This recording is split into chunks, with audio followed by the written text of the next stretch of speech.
Bonjour à tous et à toutes. Bienvenue à ce webinaire dédié à Calliope et les modalités pour l'obtenir. Nous sommes ravis de vous retrouver nombreux. Tout d'abord, avant de démarrer, donc 5 gestes à adopter donc pour un webinaire réussi.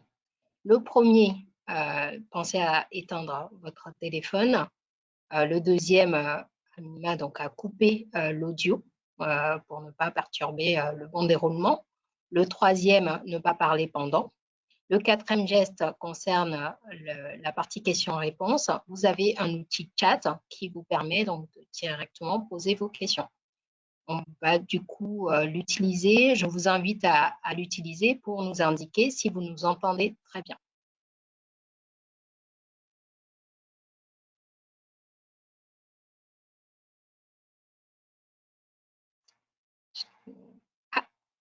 Les réponses arrivent. Visiblement, vous nous entendez très bien. Parfait.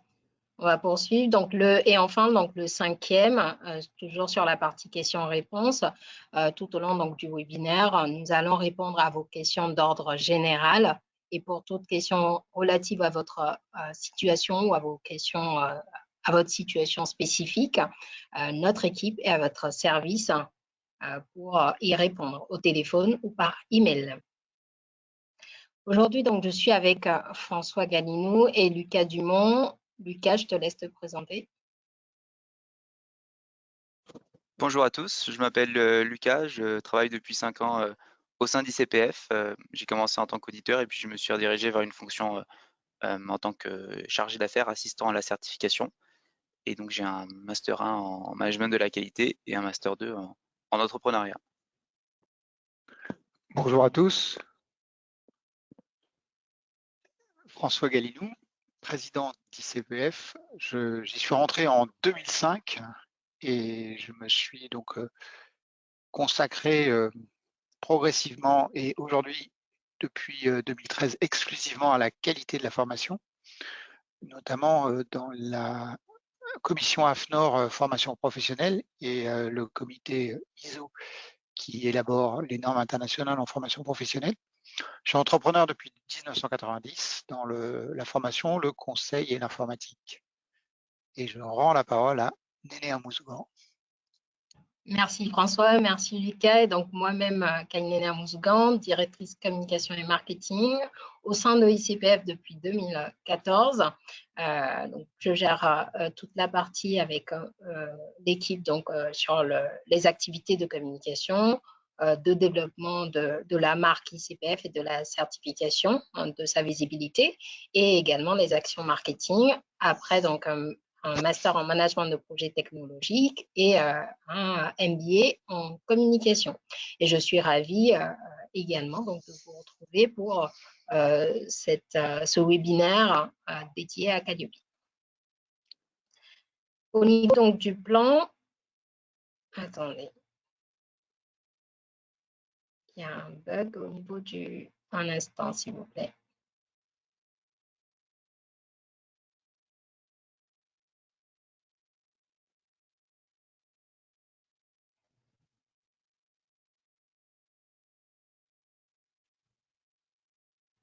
Excusez ce moment technique.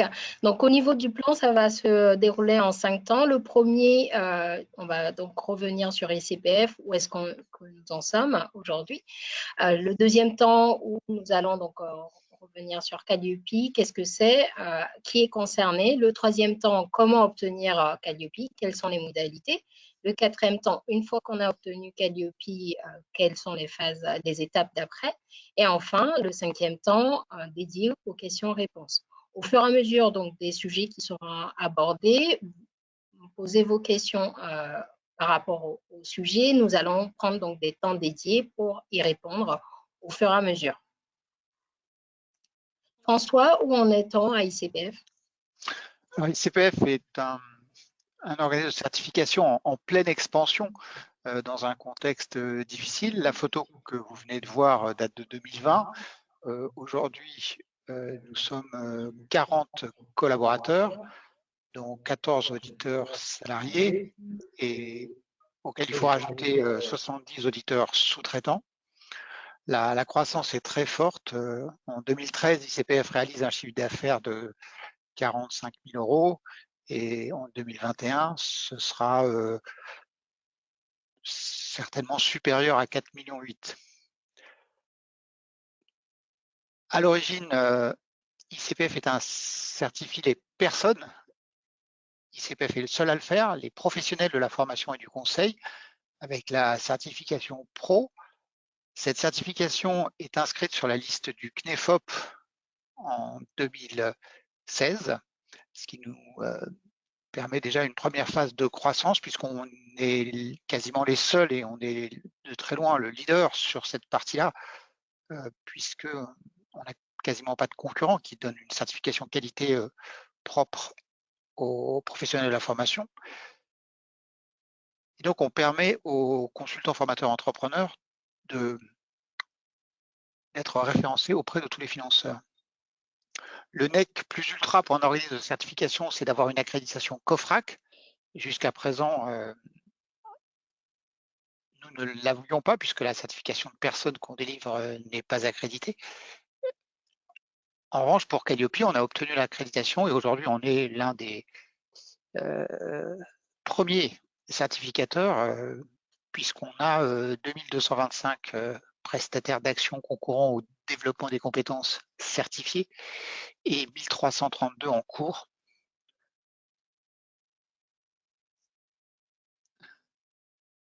Et je passe le slide suivant Lucas.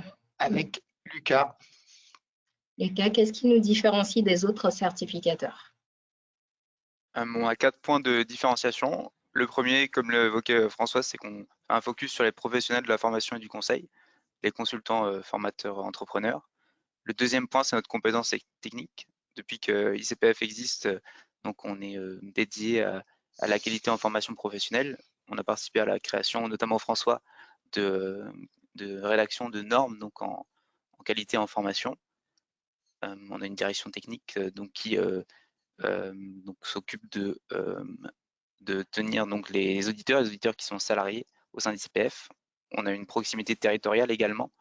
On est basé à côté de Paris, mais nous sommes également répartis sur l'ensemble du territoire. Donc on a aujourd'hui un auditeur à moins de 90 minutes de votre localisation, où que vous soyez. Et le quatrième point de différenciation, c'est notre plateforme Noé. C'est un service qui est entièrement digitalisé, qui vous permet de faire la démarche de A à Z, de votre inscription jusqu'à l'obtention du certificat. Lucas, qui est concerné par Calliope? Alors aujourd'hui, ceux qui sont concernés par Calliope, c'est ceux qu'on appelle les OPAC, que François a évoqué tout à l'heure. C'est les organismes prestataires d'action concourant au développement des compétences. Ça regroupe 4 types de structures. La majorité sont des organismes de formation. Viennent ensuite des centres de bilan de compétences. On a également des accompagnateurs de VAE et enfin les CFA, les centres de formation d'apprentis. Alors, tous ces OPAC sont détenteurs d'un numéro de déclaration d'activité. Alors, si vous ne savez pas ce que c'est, vous pouvez poser la question, on y répondra. Et donc, pour avoir le certificat, il est impératif d'avoir le numéro de déclaration d'activité. François, après justement qui est concerné, en tant que manager d'OPAC sur ces catégories-là, quel est le référentiel sur lequel je dois m'appliquer? Alors, les exigences de Calliope sont décrites dans le guide du référentiel national qualité, qui est un guide qui se télécharge sur le site du ministère du Travail. C'est là que sont décrites toutes les exigences, c'est là que sont décrites aussi les non-conformités possibles. Et donc là, c'est vraiment un incontournable, la lecture approfondie de ce guide avant toute chose. Pour des situations particulières, un certain nombre de questions sont recensées dans un autre document qui est le question-réponse, qui lui va vous permettre de trouver des réponses à des situations particulières qui se reproduisent. Lucas, dans l'escalier de la qualité, où se situe Calliope? Donc à l'écran, vous avez voilà, un escalier de la qualité et Calliope se situe aujourd'hui à la 4e marche.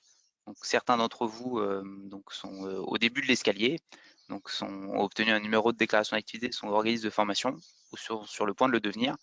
Et d'autres donc ont fait des démarches pour être référencés auprès des financeurs, comme le fait d'être certifié CNEFOP ou d'avoir un référencement Datadoc. Donc, c'est la 2e et la 3e marche que vous voyez à l'écran.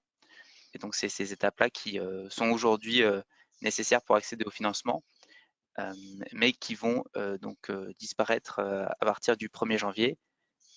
Vous allez voir un effet à 1 million d'euros. Voilà, donc l'escalier va être raccourci et en fait, à partir du 1er janvier donc 2022, pour exercer une activité avec possibilité que vos clients puissent faire des demandes de financement, il faudra donc avoir un numéro de déclaration d'activité toujours, mais directement avoir la certification Calliope, donc se positionner sur la 2e marche. Donc ce sera obligatoire donc à partir du 1er janvier pour accéder au financement. Pour ceux d'entre vous qui souhaitent que leurs stagiaires puissent utiliser leur CPF donc pour acheter vos actions de formation, il faut aller un peu plus loin dans l'escalier, il faut monter sur la marche d'au-dessus, donc la 3e marche, et rendre votre offre de formation certifiante. Et pour ça, donc, on a mis en place on a fait un webinaire qui est dédié à ce sujet, donc je vous inviterai à le consulter sur notre chaîne YouTube par la suite. Mais retenez donc qu'il faut être soit certificateur professionnel, soit être en partenariat directement avec un certificateur professionnel pour que votre offre de formation soit certifiante. Et enfin, pour ceux qui souhaitent aller en haut de l'escalier, il y a des offres de certification qui permettent de se différencier. La certification ICPF Pro, qui est notre certification historique, donc pour les personnes physiques, pour démontrer votre professionnalisme et vous valoriser, donc plutôt pour des consultants formateurs entrepreneurs, ou pour les salariés donc dans une entreprise, une certification de personnes physiques, et aussi donc la certification du type ISO, donc de personnes morales, donc qui sert à valoriser un système de management, donc qui est la 5e et dernière marche de l'escalier. Alors, je vais répondre à la question de Jean-Luc Barry qui nous a demandé qu'est-ce que cela signifie clairement. Alors en fait, Jean-Luc Barry, vous comprenez que vous êtes sur la marche rez-de-chaussée. Alors compte tenu des délais, il est fort probable, le Datadoc s'arrêtant au 31 décembre, que vous, si vous obtenez Calliope, à moins que vous fassiez ça en 3 semaines, vous n'ayez pas, comment dire, vous n'allez jamais vous inscrire sur Datadoc. Donc c'est pas la peine de revenir en arrière, vous allez tout de suite être certifié Calliope. Alors comment ça va se passer? Vous allez vous engager et vous allez présenter une demande de certification Calliope. Alors, en même temps, vous allez faire votre demande auprès de la DRETS d'un numéro de déclaration d'activité. C'est-à-dire que vous allez enregistrer votre organisme de formation pour qu'il dispose d'un numéro. Et c'est ce qu'on appelle le numéro de déclaration d'activité. Ce numéro de déclaration d'activité a pour but de pouvoir vous suivre et vous identifier, de pouvoir suivre et identifier votre entreprise parce qu'elle va potentiellement pouvoir recevoir des fonds publics et les fonds publics doivent pouvoir être tracés. C'est pour ça qu'on a créé ce numéro de déclaration d'activité. Donc c'est un numéro administratif qui va vous permettre de suivre et de vous retrouver si jamais on a voilà. Alors donc pendant plus de 30 ans, jusqu'en 2016, ce numéro de déclaration d'activité était la seule formalité administrative pour pouvoir recevoir des fonds publics. Tout le reste, c'était du déclaratif. On avait une convention de formation, on l'envoyait au financeur et le financeur vous payait. C'était un monde que j'ai bien connu. Avec Datadoc, donc on est Datadoc et les certifications CNEFOP, on est rentré dans un autre monde qui a commencé en 2016 et qui s'arrête dans 2 mois. Et maintenant, on rentre dans la certification Calliope. Alors concrètement, qu'est-ce qu'on va faire? On commence dans quelques jours,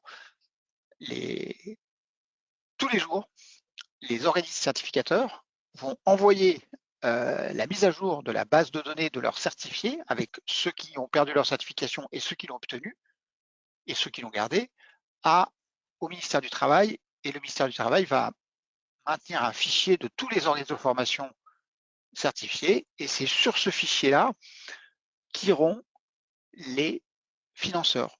Au lieu d'aller vous chercher sur Datadoc pour les OPCO et sur Keros pour Pôle emploi, ils iront, et les régions sur leur propre fichier, ils iront tous vous rechercher sur ce fichier tenu par le ministère du Travail et mis à jour tous les jours avec nos transferts de fichiers. Une question à Harry. Alors, si l'organisme a déjà Datadoc, alors oui, on peut s'arrêter. Alors, je prends les questions dans l'ordre. Peut-on s'arrêter à la certification Calliope sans aller à la troisième marche? Oui, à ce moment-là, vous ne proposerez pas à vos clients, c'est tout à fait possible, d'utiliser, vos clients stagiaires, d'utiliser leur CPF. Si l'organisme a déjà Datadoc, il faut obtenir la certification Calliope. Datadoc ne donne aucun avantage financier ou en termes de durée d'audit particulier, contrairement à la certification CNEFOP. En revanche, si vous avez passé Datadoc, vous avez un avantage, je dirais, de connaissance et d'expérience parce que vous savez, vous avez traité la plupart des exigences, la grande majorité des exigences, et vous avez déjà une expérience d'avoir monté un dossier qualité et d'avoir communiqué des preuves. Ça, c'était la question de Claire Allenay-Collin. Alors, la question de Yael Ben-Simon, auto-entrepreneur formateur FPA sous-traitant ayant un NDA, comment être référencé auprès des financeurs? C'est très simple, il faut obtenir Calliope. J'utilise une équipe de formateurs indépendants. Faut-il que ces formateurs aient un NDA ou soit Calliope? Oui, alors c'est obligatoire qu'ils aient un numéro de déclaration d'activité s'ils sont sous-traitants. Si vous avez un contrôle de la DRETS et qu'ils identifient un sous-traitant qui n'a pas de numéro de déclaration d'activité, votre organisme risque 4 500 € d'amende. Et si l'organisme a déjà Kéros, que doit-on faire? Obtenir Calliope avant le 31 décembre pour que ça continue. Merci pour vos questions parce que ça éclaire bien, ça nous a permis de donner des réponses très précises et je pense que tout le monde a compris. Exactement. Et François, justement, quelles sont les raisons, pourquoi obtenir aujourd'hui Calliope? Alors la 7e raison qui a été donnée par un organisme de formation certifié Calliope, c'est que c'est un challenge très important pour l'équipe de l'organisme ou pour le consultant formateur entrepreneur s'il est tout seul. C'est un challenge et on voit que beaucoup sont très investis dans le projet. C'est fédérateur et mobilisateur. Et ça intéresse beaucoup les clients parce que le point le plus positif de Datadoc, c'est que c'est une marque très visible. C'est beaucoup plus visible que le numéro de déclaration d'activité, beaucoup plus visible que les certifications CNEFOP, à commencer par la nôtre. C'est une marque, je pense que dans 10 ans, quand on parlera de la réforme de 2014, on dira la réforme Datadoc, alors que Datadoc n'était pas prévu. Donc là, il y a une marque très forte qui vous permet de vous faire identifier et notamment de vous positionner sur les appels d'offres ou vis-à-vis de nouveaux clients ou de rassurer vos clients actuels sur la capacité de votre organisme à réaliser des prestations de qualité. Donc ça, c'est la 2 et la 4. Ça vous permet, bon, ça attire beaucoup de monde, mais de permettre de demander le financement public de vos actions. Donc vous avez environ 14 milliards annuels de subventions qui sont, comment dire, injectés dans la formation professionnelle avec environ 6 milliards à travers les OPCO, 6 milliards les régions, et le reste se partage entre Pôle emploi et le CPF. Bon, après, il y a des financements départementaux, des départements, des collectivités, mais c'est beaucoup moins important. Et enfin, bon, Calliope, ça représente l'expression des exigences du client. Le Calliope, ça a été élaboré par un groupe de travail composé de représentants des entreprises et des salariés, des financeurs, des ministères, et ça a permis et donc c'est le minimum requis pour faire une prestation de formation, quelle que soit la nature. C'est très proche du permis de conduire. En fait, une fois que vous avez Calliope, vous pouvez demander des financements pour tout type de formation. Enfin, la 5e raison, c'est là où il faut utiliser la certification, c'est un moyen de contrôle. Ça vous permet de vous situer et de vous améliorer parce que ça vous dit où où votre organisme en est par rapport aux indicateurs qualité. Donc tous les 18 mois, avec l'auditeur, vous pouvez faire le point sur votre organisation et sur son degré de conformité et sur sa capacité à s'améliorer. Donc c'est ça, ce contrôle-là, il faut l'utiliser, il faut profiter de l'audit. Si vous avez des collaborateurs c'est une équipe qualité, c'est eux qui passent l'audit, ça permet de les challenger et puis de voir s'ils sont dans le coup. Vous avez un avis extérieur, un peu comme un commissaire aux comptes, par exemple, ou un audit financier, dit où vous en êtes. Nous, on est indépendants, vous voyez, et si vous êtes tout seul, ça vous permet de rester dans le coup et surtout de pouvoir maîtriser ce vocabulaire commun de la qualité que vous allez retrouver dans le guide du référentiel national qualité. Enfin, en étant certifié chez ICPF, qui est un leader qui existe depuis longtemps, vous intégrez un réseau de 3000 professionnels aujourd'hui. À la fin de l'année, en janvier, on sera à plus de 4000. Et là, vous verrez que c'est très riche. Nous-mêmes, on doit consacrer beaucoup de temps pour identifier nos nouveaux clients, parce que comme vous l'imaginez et combien on vient de vous le dire, on en a beaucoup. Et donc, chaque organisme de formation a une richesse avec les hommes, les femmes qui le composent, les idées qu'ils véhiculent, les valeurs. La formation, c'est pas une marchandise, et les clients arrivent avec des valeurs particulières. Et tout ça fait un environnement très riche et très stimulant. C'est parfois fatigant pour Lucas parce que les professionnels de la formation ont beaucoup d'énergie, ils savent bien s'exprimer, ils savent négocier. Donc quelquefois, il est fatigué quand il en a 10 ou 15 dans la journée, comme les journées qu'on connaît aujourd'hui. C'est des fortes personnalités. Oui. Et donc, mais c'est très dynamique et très intéressant. Et on est très heureux de pouvoir vous faire partager ce réseau que nous avons constitué pendant des années. Alors, quelques questions. C'est l'organisme qui est certifié ou le dirigeant. Que se passe-t-il si, en tant que dirigeant, je revends mon organisme? Une question de Claire Allenay-Collin. Alors, dans le cas de Calliope, en fait, vous pouvez, dans le cas de Calliope, c'est votre organisme qui est certifié. C'est votre organisme qui a le certificat.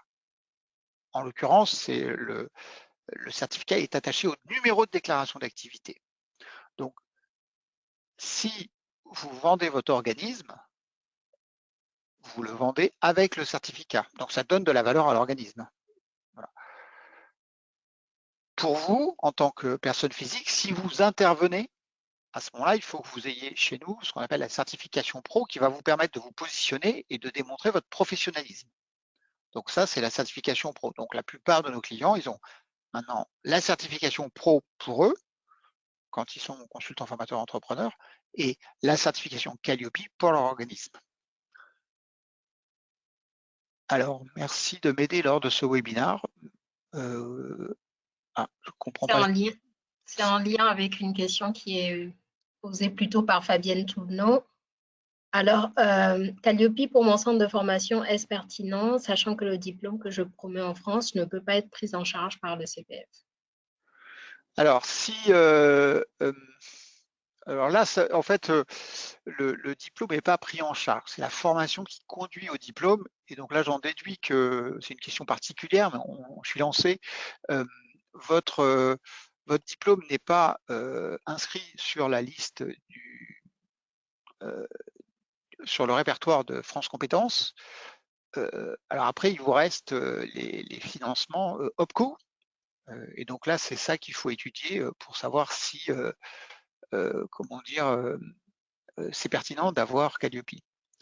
Être sous-traitant d'un OF certifié Calliope nous dispense de passer la certification. Question d'Emmanuel Ballas. Alors, ça ne vous dispense pas d'avoir le NDA, ça c'est obligatoire, comme on l'a dit tout à l'heure. Et si ce n'est pas vous qui facturez, vous ne facturez jamais des clients directs, le NDA vous suffit. Si jamais un de vos clients vous dit, voilà, moi je veux faire une demande de formation, je veux vous prendre en direct, là vous avez besoin de Calliope. Bon, pour aller plus loin, pour tout ce qui est sous-traitant, on vous conseille vivement si vous voulez vous établir de manière pérenne dans la formation, de passer Calliope et de ne pas attendre d'avoir des demandes de vos clients, parce que là, ce sera trop tard pour l'avoir si vous avez une demande de vos clients. En particulier parce que la sous-traitance en formation professionnelle de par le fonctionnement du marché en France, n'est pas rentable, n'est pas pérenne. Donc, si vous voulez pérenniser l'activité de formation, il faut absolument avoir des clients en direct. Et la meilleure façon de l'avoir aujourd'hui, c'est de commencer par avoir Calliope. Pouvez-vous revenir sur les conditions de l'amende de 4 500 €? Non, je ne vais pas le faire, mais vous pouvez taper sur Internet guide organisme de formation DRETS ou direct, et là vous aurez le guide, et c'est page 12 dans le guide des organismes de formation Île-de-France. Pouvez-vous préciser ce que comprend le paquet élaboration à 89 €? On va le faire dans quelques slides, et la question de Catherine Précy, on y répond tout à l'heure. Quel est le délai moyen? Et une dernière question, en effet, qui était posée un peu plus haut, avant de poursuivre, c'est sur le délai. Est-ce faisable d'obtenir Calliope en ne s'y prenant que maintenant? Mais ça, pareil, on pourra l'aborder. Oui, on l'abordera tout à l'heure, on va laisser suspense. On va poursuivre du coup. La réponse est oui, c'est faisable, tout est faisable, avec du travail. Et donc, justement, sur ce sujet, François, quelle est la situation à date? Alors, sur la... si vous le...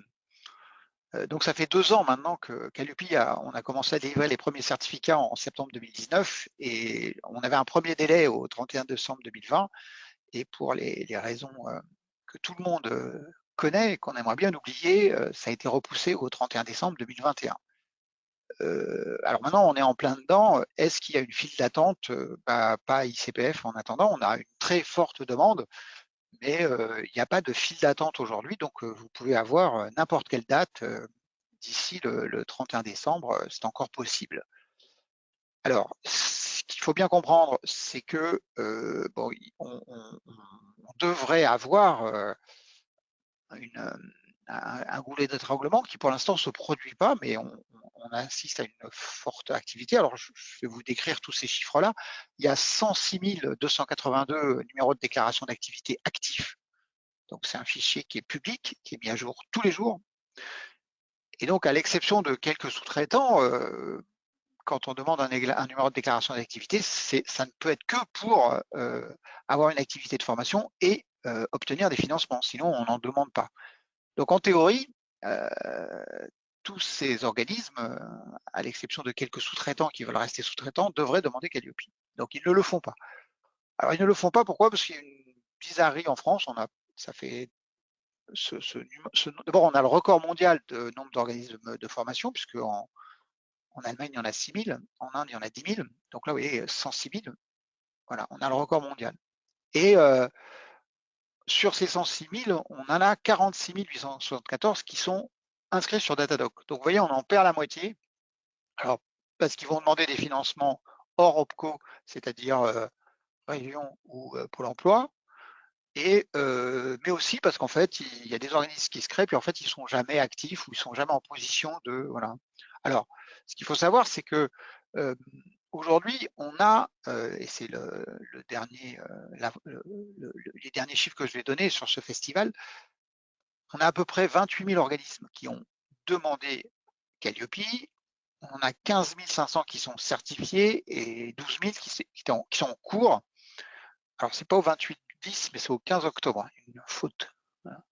Voilà. Donc, c'est au 15 octobre, ça. Voilà. Donc là, ce chiffre augmente, vous voyez, mais on en a donc un bon tiers. Il en resterait donc 16 000, un peu plus de 20 000 inscrits sur Datadoc, et donc il en reste après à peu près 80 000 numéros de déclaration d'activité. Donc on a potentiellement une file d'attente, mais pour l'instant on l'a pas. Et donc soit cette file d'attente se crée sur octobre-novembre, soit ça va s'étaler sur les 4 à 5 mois. Ce qu'il faut savoir, et c'est ce qu'on se rend compte aujourd'hui, c'est qu'au 1er janvier, votre organisme, s'il est Datadoc, il sort du fichier, donc il n'est plus finançable.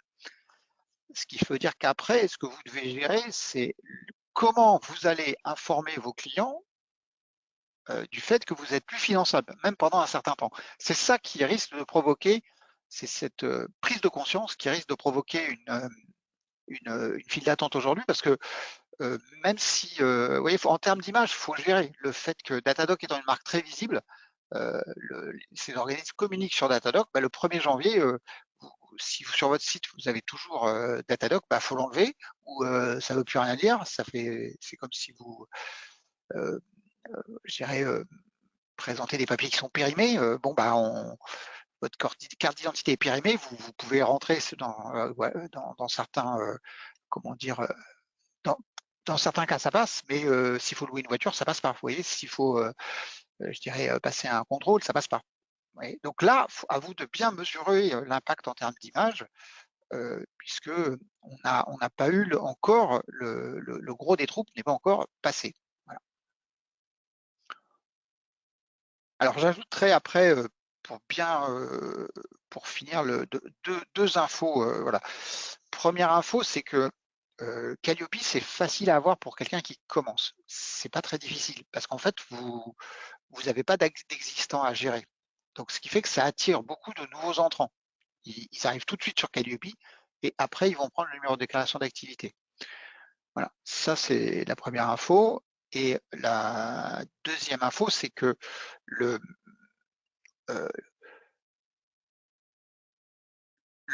mouvement là est vraiment lancé. Donc, nous, on a beaucoup de demandes et donc il est fort à parier que ça s'étale sur les 6 premiers mois de l'année, tous ceux qui veulent encore se certifier. Alors, je réponds à la question. Voilà. Alors, est-il encore temps de… Alors, nous, vous pouvez, vous voyez, on a 535 dans le TGV de la qualité ICPF, on a 535 places. Donc, on a 535 créneaux d'audit disponibles d'ici le 31 décembre. Alors, après, on a des milliers l'année suivante, mais là, il y a 535 places. Donc, vous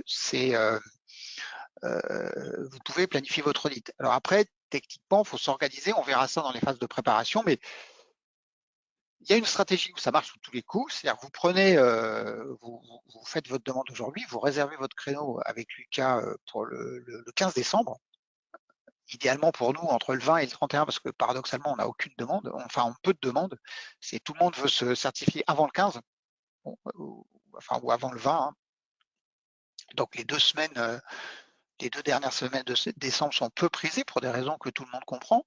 Nous, on a de la dispo. Donc, ce qu'il faut voir, c'est que le délai, c'est plutôt 20 décembre. Alors, vous pouvez très bien commencer à préparer votre dossier et passer Calliope. Après, vous aurez des non-conformités et après, vous avez 6 mois pour les traiter. Vous voyez, donc ça, c'est une stratégie sans stress parce que bon, vous y allez comme ça. C'est tout à fait faisable. Alors, ça hérisse certains perfectionnistes qui veulent être super prêts et avoir tout du premier coup.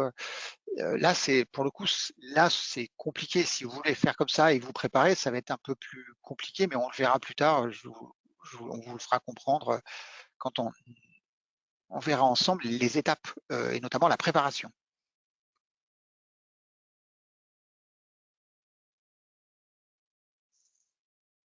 Il y a quelques questions qui arrivent, dont certaines qui concernent justement les étapes aussi et le montant à prévoir pour l'obtention. On va attaquer du coup Donc les étapes, François, quelles sont les étapes pour obtenir Calliope? Alors, la première étape, c'est que vous menez ou vous voulez mener l'activité. Et comme certains d'entre vous, on a eu la question de Fabienne Touvenot tout à l'heure, par exemple, vous vous demandez si Calliope, c'est pertinent. Alors, ce qui est certain, c'est qu'à partir du moment où vous avez un numéro de déclaration d'activité, vous êtes concerné. À partir du moment où vous voulez mener une activité de formation, vous êtes concerné. Donc là, vous êtes dans cette étape-là. Ensuite, il y a une étape de projet où là, vous dites, OK, j'ai le projet de faire Calliope. Ce qui vous amène à faire votre demande. Donc là, c'est le formalisme de notre métier, c'est-à-dire que vous devez faire une demande, vous allez aller sur notre site et là, vous allez faire une demande, rentrer les informations, le numéro de déclaration d'activité, on va le retrouver, et, ou alors un formulaire si vous ne l'avez pas, et là, vous allez faire votre demande. Ensuite, vous allez recevoir une proposition, vous allez signer, et là, on va contractualiser. Vous allez avoir donc un budget, une date et des modalités. Là commence la phase de préparation qu'on va voir en détail, où vous préparez votre audit. Alors, cette préparation-là, elle est très différente de la préparation qu'il peut y avoir avant la contractualisation. C'est comme quand vous préparez un voyage, quand vous allez prendre le TGV, tant que vous n'avez pas votre billet avec la date et l'heure de départ, vous ne préparez pas votre valise. Vous voyez. En revanche, quand vous avez votre date de départ la veille ou une semaine avant, pour ceux qui sont très organisés, vous préparez votre valise. Vous voyez, et là, la préparation de l'audit, c'est très très différent, et c'est de cette préparation-là qu'on parle. C'est quand vous savez quand est-ce que ça va avoir lieu, vous avez une date précise, et là, vous vous préparez. Enfin, il y a l'audit à proprement parler, la certification, et en fait, cette phase qu'il faut bien comprendre, là aussi, beaucoup d'entre vous, vous vivez Calliope comme un diplôme personnel. Et là, c'est une double erreur. Premièrement, Calliope, c'est pas pour vous en tant que professionnel de la formation, c'est pour votre organisme. Et deuxièmement, Calliope n'est pas un diplôme, c'est-à-dire que vous devez le maintenir, ça se renouvelle. Vous voyez, et nous, on vous surveille. Le terme est pas très heureux, mais c'est comme ça. Et vous voyez, donc c'est ça, être sous contrôle. Et tous les 18 mois, vous avez un audit. Et tant que vous êtes certifié Calliope, vous ne pouvez pas faire ce que vous voulez avec votre certificat, avec le logo Calliope.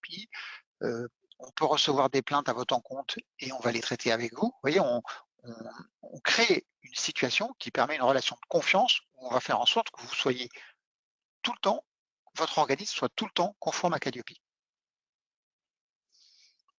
Donc, ce n'est pas un diplôme qui acquiert à vie. Vous voyez. Lucas, quels sont les éléments ou les repères à retenir pour les étapes 0 et 1? Quand vous êtes en phase projet, que vous voulez mener l'activité, vous avez 5 repères à connaître. Le premier, c'est qu'il faut se rendre compte qu'il y a 80 000 managers d'OPAC, donc qui peuvent demander la certification Calliope, comme l'a présenté François dans les slides précédentes.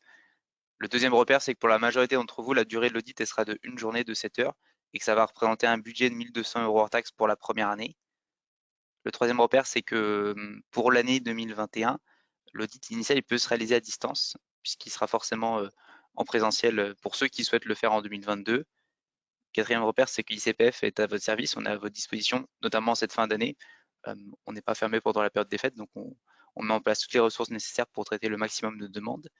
Et que le cinquième repère, justement, c'est la phase de préparation qui peut se faire seule ou bien accompagnée. Donc pour obtenir les fondamentaux sur Calliope, s'assurer que vous démontrez bien que vous avez une organisation qui est conforme justement au référentiel et donc vous préparez à l'audit. Ensuite, concernant les gestes succès qu'on vous propose, donc on en a 4. Le premier, donc c'est de contacter ICPF, donc pour vous informer, c'est ce qu'on fait en faisant ce webinaire. Donc vous pouvez m'appeler également, vous aurez mes coordonnées à la fin ainsi que ceux de mes collègues, donc pour qu'on échange, qu'on crée le climat de confiance. Le deuxième geste, donc, c'est de faire votre demande le plus tôt possible pour choisir la date qui vous intéresse, donc pour avoir votre place dans le TGV et partir à l'heure qui vous convient. Le troisième geste, donc, c'est de réserver la date, donc voilà, le plus tôt possible sur Noé, donc pour bien choisir, pas subir.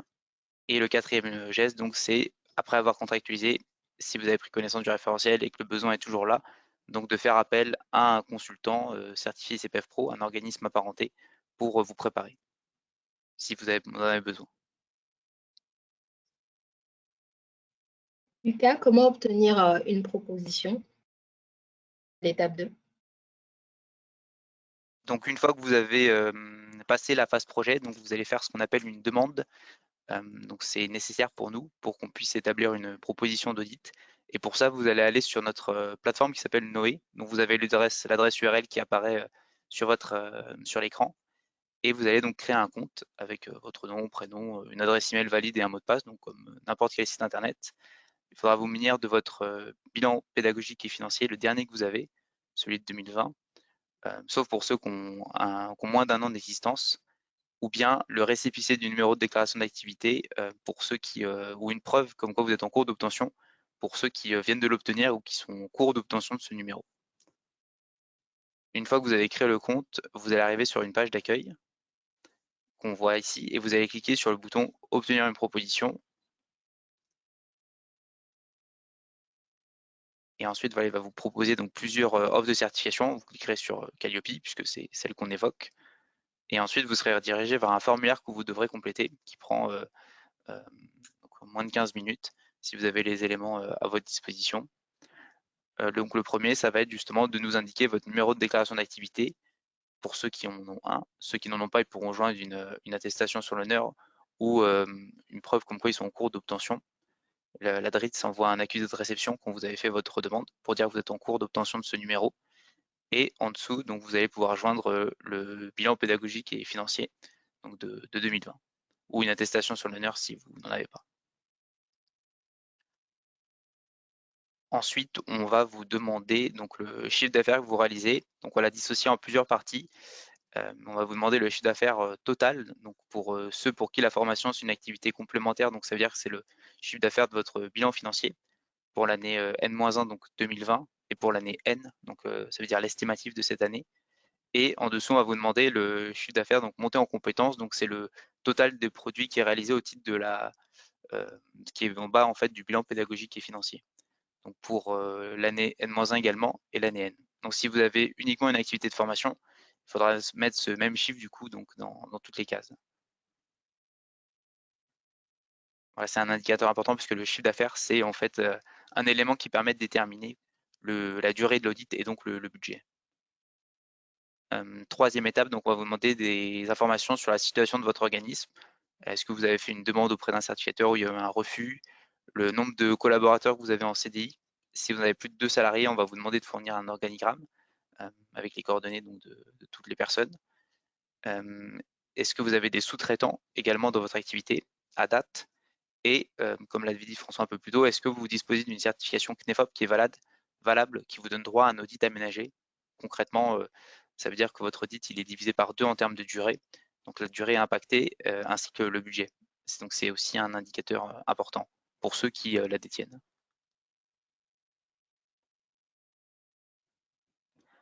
Quatrième étape, là aussi un indicateur important, c'est les adresses. Donc on va vous demander de renseigner l'adresse postale de votre organisme de formation. Pour la majorité d'entre vous donc, qui sont indépendants, donc il y aura une seule adresse à renseigner. Ce sera celle de votre siège social. Donc on demande à ce que vous renseigniez les adresses de sites. Donc un site, c'est un lieu où vous êtes présent. Donc quand vous êtes indépendant, c'est votre bureau ou votre domicile. Ne comptez pas les salles où vous faites des actions de formation. Ce n'est pas considéré comme un site. Et si vous êtes une entreprise avec plusieurs filiales, avec du personnel qui travaille dans l'activité de formation, mais qui est réparti sur plusieurs filiales, donc là, vous pourrez ajouter donc plusieurs adresses postales. On va par la suite vous demander sur quel périmètre, sur quelle catégorie d'action vous souhaitez être certifié. Pour la majorité d'entre vous, ce sera une seule, donc la première en tant qu'organisme de formation, mais certains aussi ont d'autres activités sur lesquelles vous souhaitez être certifié, comme ceux qui font du bilan de compétences, de la VE ou bien les CFA. Donc c'est dans cette étape-là que vous pouvez renseigner. En dessous, autre élément important, donc c'est la modalité de réalisation de l'audit. Donc aujourd'hui, vous avez le choix, vous pouvez choisir de le faire soit à distance, soit en présentiel dans vos locaux, ou bien dans nos locaux si vous êtes sur Paris ou mobile en région parisienne.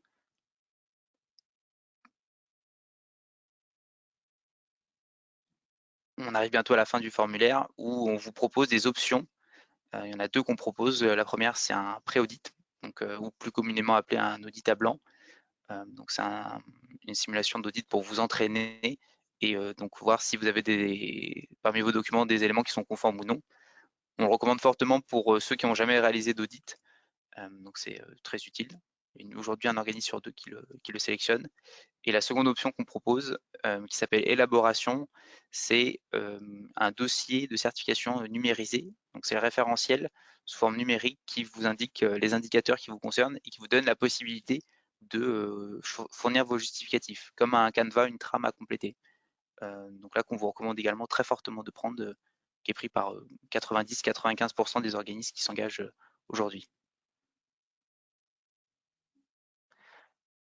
Et enfin, donc on arrive quasiment à la fin du formulaire où on va vous demander la période de date à laquelle vous souhaitez que l'audit ait lieu. Donc c'est complètement libre, vous choisissez une période. Comme on choisit donc de réserver un billet de train ou un billet d'avion, vous pouvez mettre du 1er au 15 décembre par exemple. Vous préférez que vous mettiez du 20 au 31, donc puisque c'est une période où on a moins de demandes, mais c'est vous qui choisissez la période. Et en dessous, vous pouvez donc indiquer les coordonnées. Si vous êtes un collaborateur qui le fait pour votre responsable, donc vous pouvez à ce moment-là joindre les coordonnées de la personne qui serait signataire. Donc c'est dans cette partie-là que vous pouvez mettre donc, son nom, son prénom et sa fonction. Si c'est vous-même directement, vous le complétez. Et la toute dernière étape, donc, on va vous demander de signer donc, ce que vous avez complété pour s'assurer que ce soit bien conforme à la réalité de votre situation et autoriser ICPF donc, à les utiliser pour traiter votre demande et qu'on puisse revenir vers vous avec une proposition d'audit personnalisée.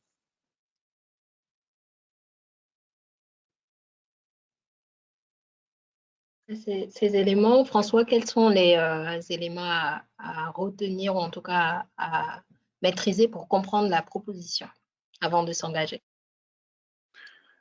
Alors, nous avons la durée d'audit. Donc, la durée d'audit est définie par les conditions qui vont définir la durée d'audit, c'est le produit déclaré dans le BPF. Donc, pour ceux qui n'en ont pas encore fait, c'est le chiffre d'affaires de formation qui a donné lieu à des conventions à financement qui est déclaré. Les catégories d'actions demandées, donc bilan de compétences, apprentissage, VAE, formation, le nombre de sites tel qu'il a été défini et l'éventuelle certification CNEFOP. Ces paramètres définissent la durée d'audit, qui généralement est d'1 jour. Le multisite, donc ça on a vu, on va auditer qu'une partie des sites. Alors c'est très important que vous ne vous trompiez pas sur le nombre de sites, sinon après on doit corriger, ça entraîne des frais. Le pré-audit, donc nous vous conseillons fortement si vous n'avez jamais fait d'audit initial. L'élaboration du dossier, donc c'est une option qui ressemble, qui est très proche en mieux à ce que permettait de faire Datadoc où on saisissait un dossier avec des pièces sur un, voilà. Donc là, nous, on a une fonction où c'est plus développé, c'est plus évolué, donc on peut accrocher des documents, rédiger une description, et c'est surtout un dossier que dans 18 mois, vous allez reprendre.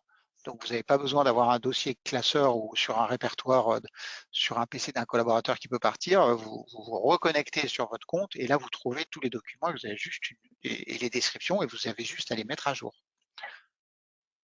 Enfin, une exclusivité ICPF, c'est qu'on a un service client organisé. On est les seuls à faire ça, c'est-à-dire que vous pouvez poser des questions en ligne sur un chat et vous avez des réponses. Donc, on ne peut pas vous aider à vous dire ce qu'il faut faire pour traiter tel ou tel indicateur. En revanche, on peut répondre à vos questions pratiques. Je veux refaire un certificat, j'ai un changement d'adresse. Qu'est-ce que ça veut dire cet indicateur-là? On peut vous donner des explications générales sur les indicateurs. Voilà. Et enfin, la redevance, en fait, comme je vous l'ai dit, il y a des audits de surveillance et de renouvellement. Et donc, nous, on a un système annualisé qui permet d'avoir une seule facture et une facture d'un montant identique tous les mois, c'est lissé sur toute la durée de vie de la certification. Il y a eu des questions donc, sur le coût de la certification. Donc, Lucas, combien coûte la démarche de certification Calliope? Eh bien, voilà, ça va permettre de répondre à certaines questions. Donc, pour la majorité d'entre vous, le budget moyen pour la première année va être de 1 200 € hors taxe. Donc, ça comprend le coût de la journée d'audit qui peut commencer à partir de 495 € et également les frais techniques qui sont des frais fixes qui s'élèvent à 195 € qui financent donc le service client que vient d'évoquer François, l'assistance, et également les frais, ce qui permet de financer l'émission des documents qu'on vous envoie quand vous êtes certifié. À cela se rajoutent des options, le pré-audit qui commence à partir de 282 € pour 2 heures et l'élaboration qui a un coût fixe donc de 89 €. Pour ceux d'entre vous qui souhaitent que l'audit ait lieu donc en présentiel, donc il y a des frais de déplacement qui commencent à partir de 30 € et qui peuvent évoluer en fonction de votre localisation et notre auditeur le plus proche. Et ensuite, les années suivantes, vous avez donc une redevance annuel. Donc, à la date d'anniversaire, vous avez obtenu la certification qui permet de financer la surveillance et le renouvellement et qui commence à partir de 498 €.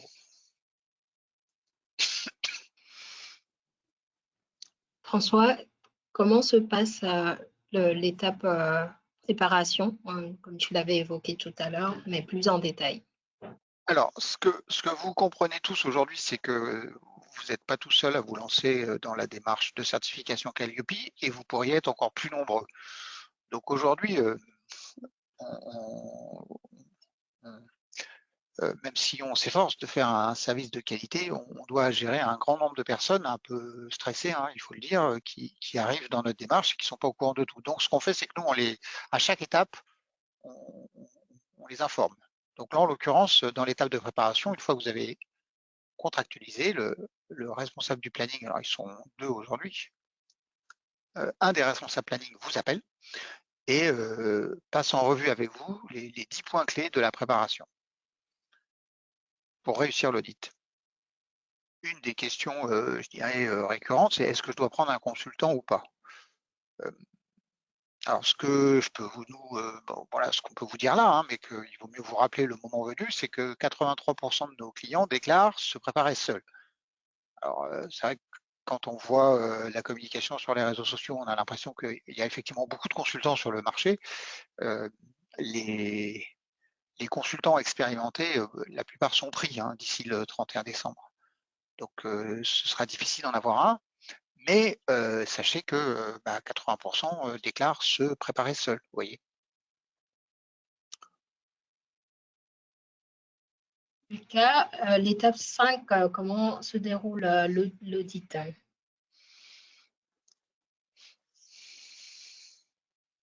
Donc, l'audit, il va durer une journée donc pour la majorité d'entre vous et le but, c'est que vous allez réaliser la démonstration que vous soyez conforme au référentiel, donc notamment en appliquant les gestes succès qu'on vous aura présentés avant.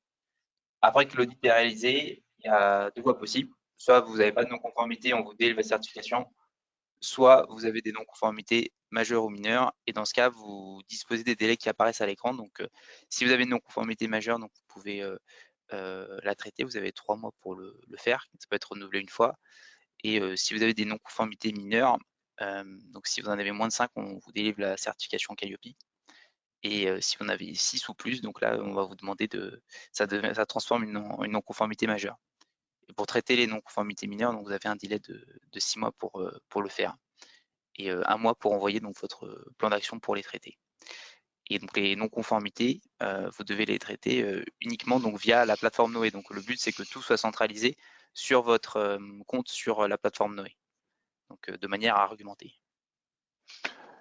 Ce qu'il faut bien comprendre, c'est que ce n'est pas un examen et c'est pas votre compétence qui est en jeu ou voire même votre être. Heu, c'est vraiment la conformité de l'organisation que vous avez mis en place ou qui est mis en place pour effectuer des actions de formation conformes aux exigences de Calliope. Et donc notre but commun, c'est de mettre en place un dispositif, robuste, validé et qui va durer le plus longtemps possible. C'est-à-dire le temps de la certification, le temps de votre activité, vous voyez?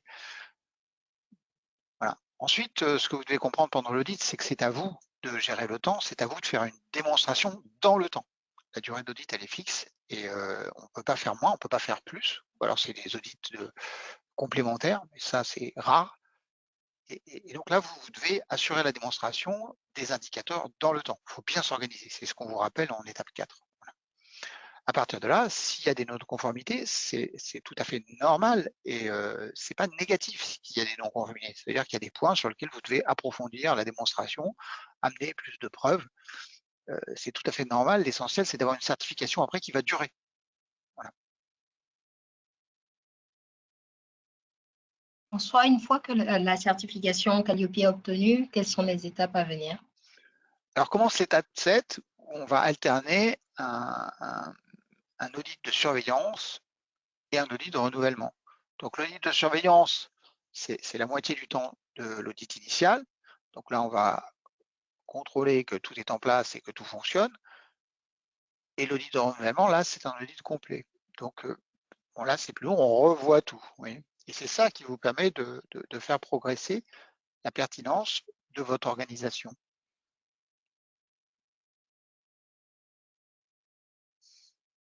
Nous allons du coup conclure le webinaire et passer au traitement des questions suivantes, des questions qui restent.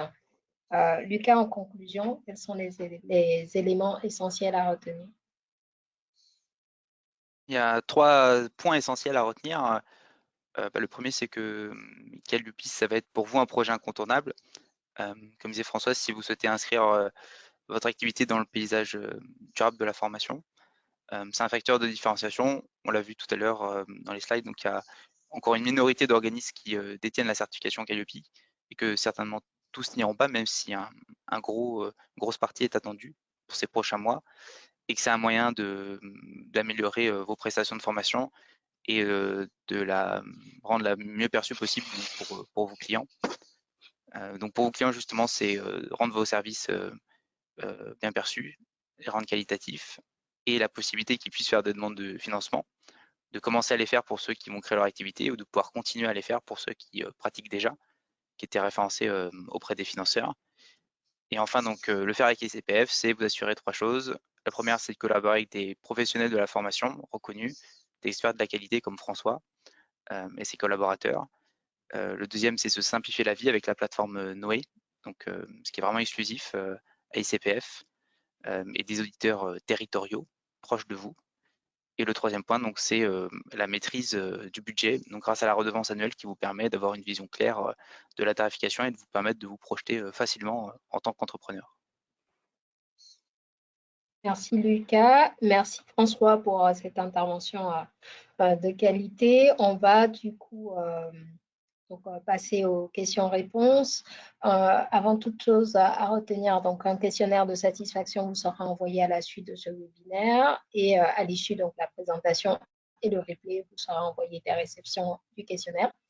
Vous avez le lien direct vers notre plateforme pour effectuer votre demande dès maintenant et les coordonnées donc, de Maria et de Lucas pour toutes vos questions. Ils sont à votre disposition pour vous assister dans votre démarche.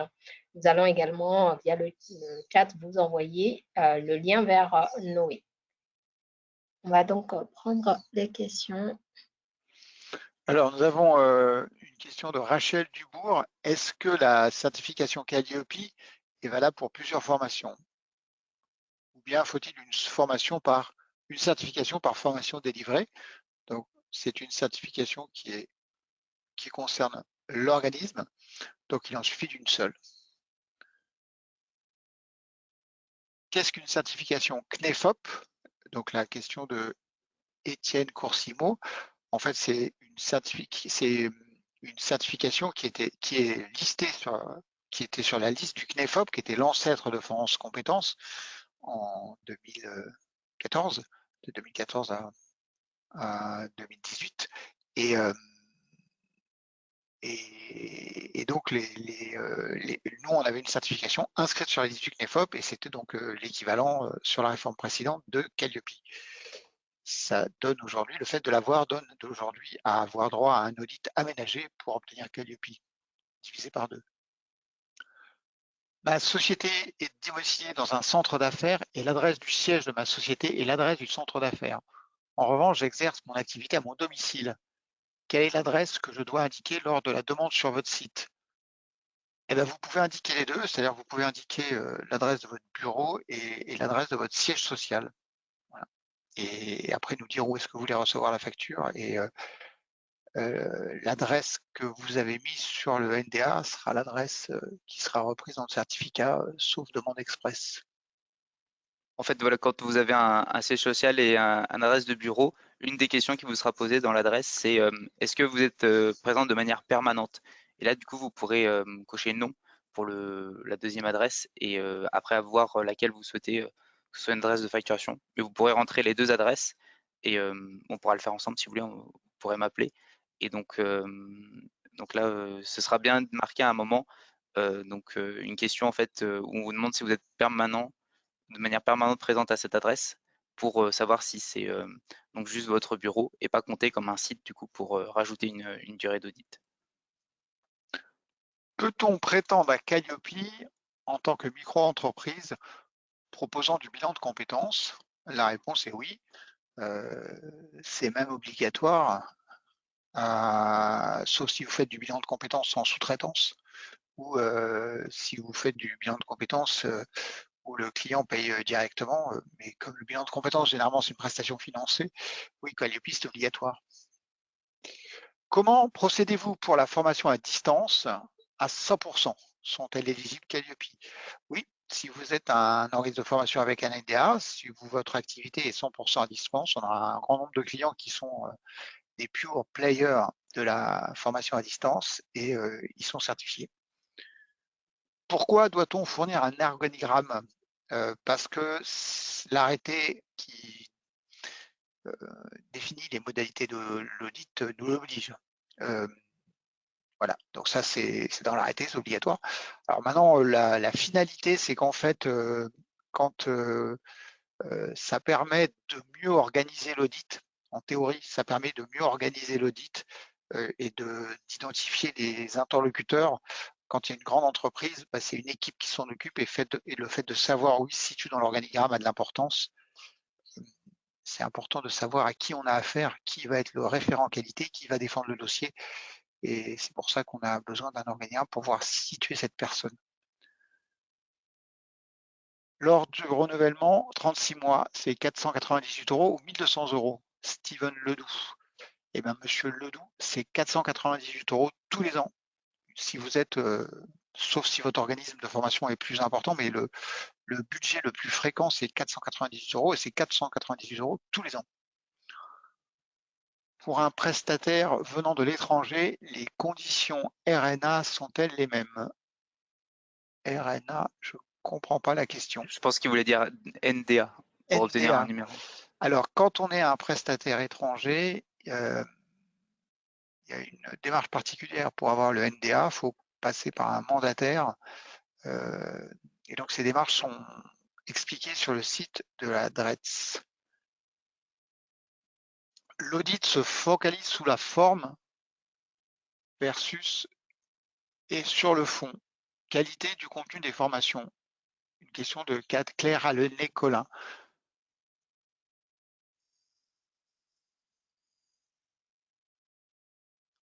En fait, il y a eu une évolution par rapport aux exigences Datadoc NEFOP. Les exigences Datadoc NEFOP reposaient sur le principe que si vous respectez la réglementation en formation professionnelle, vous faites de la qualité.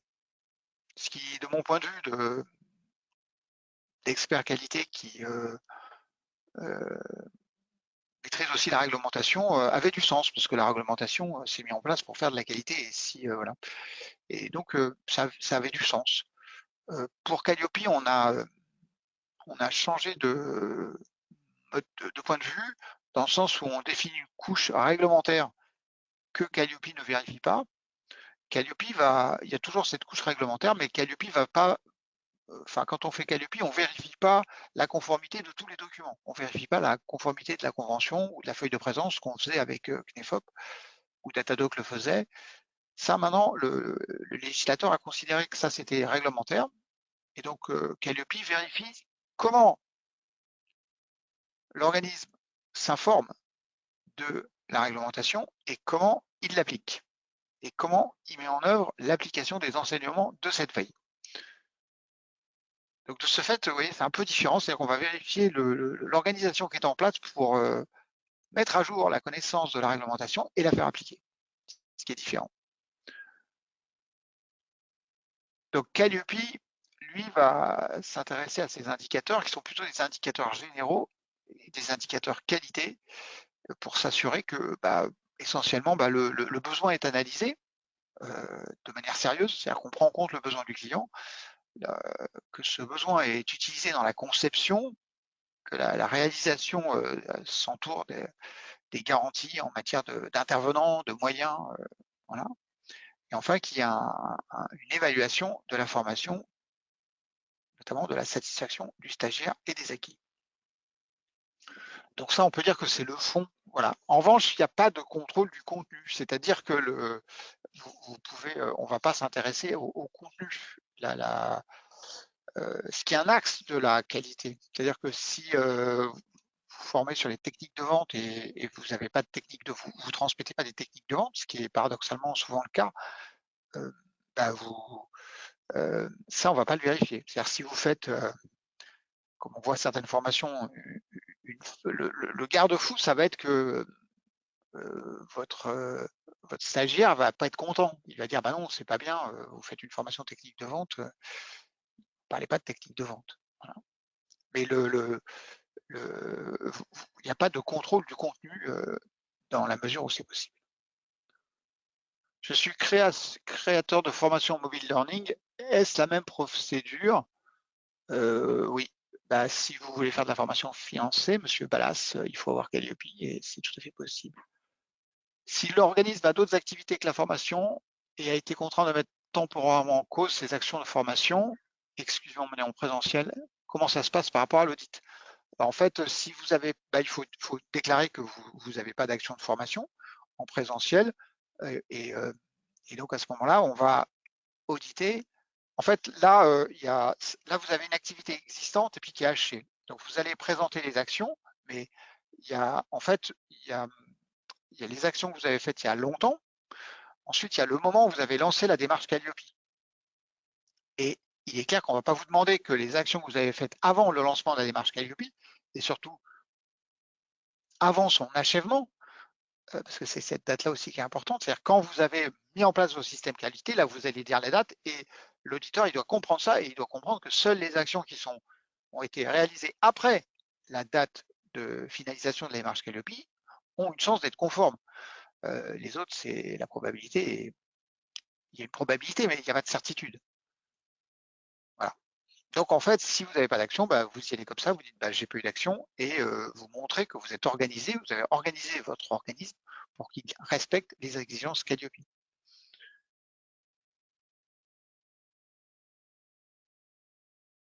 Steven Ledoux, est-ce que si nous proposons de nouvelles formations dans notre catalogue après avoir Calliope, elles sont aussi finançables? Oui, toutes les formations que vous allez proposer à partir du moment où vous allez avoir Calliope pourront faire l'objet d'une demande de financement. Un organisme certifié peut-il agir en sous-traitant d'un organisme non certifié? La réponse est oui. L'organisme de formation non certifié ne pourra pas demander de financement. Le commanditaire doit être celui qui facture et le commanditaire doit être certifié Calliope. Sinon, il n'y a pas de demande de financement possible. Il semble y avoir un problème de son.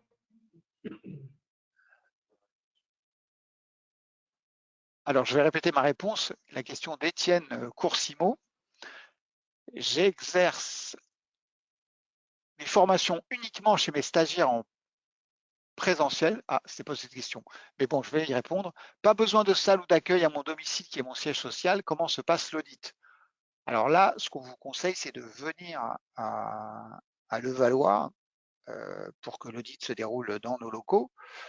Si c'est possible pour vous, soit vous voulez passer un week-end à Paris, soit vous êtes en région parisienne, ou sinon de définir avec nous soit de recevoir l'auditeur à votre bureau, si c'est possible, soit de définir avec nos services un lieu où aura lieu l'audit. Si on laisse passer la date du 1er janvier, on peut se certifier plus tard en 2022. En revanche, il y a une période sans agrément où nos clients ne pourront pas avoir de remboursement par rapport aux organismes.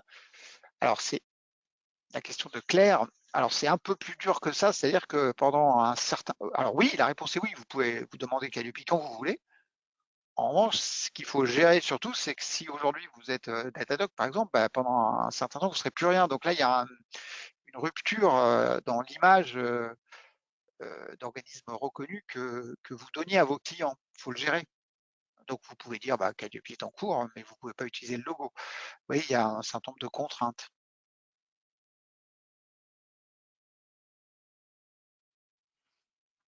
Bonjour, vous avez cité les régions. Sont-elles obligatoirement reconnues OF de droit? Je ne comprends pas la question. Monsieur Saint-Pierre, est-ce que vous pouvez la reformuler? Audite tous les 18 mois le plan de formation professionnelle continue fixé à 2 ans dans le cadre de la FES et la transition pro. Alors c'est pareil, je ne la comprends pas. Est-ce que les actions de formation auditables sont celles qui interviennent après la date d'inscription auprès d'un certificateur Calliope? Monsieur Charles Méneron. Alors non, toutes les actions de formation réalisées dans les 6 derniers mois ou l'année dernière sont auditables, hein, vous devez les présenter. Par contre, ce qu'il faut préciser, c'est la date à laquelle vous avez achevé la démarche Calliope et qui va permettre à l'auditeur de comprendre pourquoi les actions qui ont lieu avant cette date ne sont pas conformes. Et vous, il faut que vous ayez ça sous contrôle en disant, voilà, depuis, j'ai mis ça en place pour assurer que désormais, toutes les actions de formation qui vont être générées après cette date d'achèvement de la démarche vont être conformes.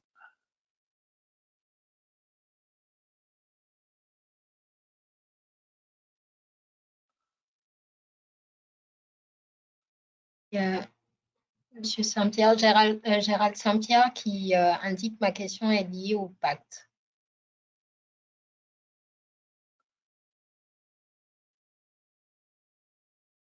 Et donc, quelle est la question? On va la traiter, Lucas traitera cette question par mail, parce que ou il vous téléphonera pour voir ce que vous voulez savoir, parce que là, en fait, les régions ne sont pas des OF. Les régions sont des opérateurs de formation. Donc, les régions font travailler des OF. Alors, souvent, ils interviennent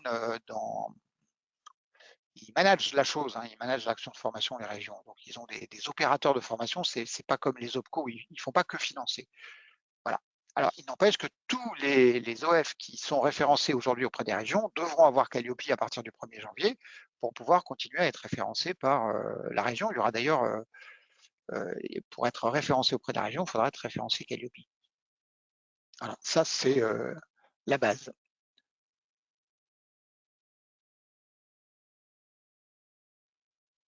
Bien, et bien écoutez, On a en effet traité.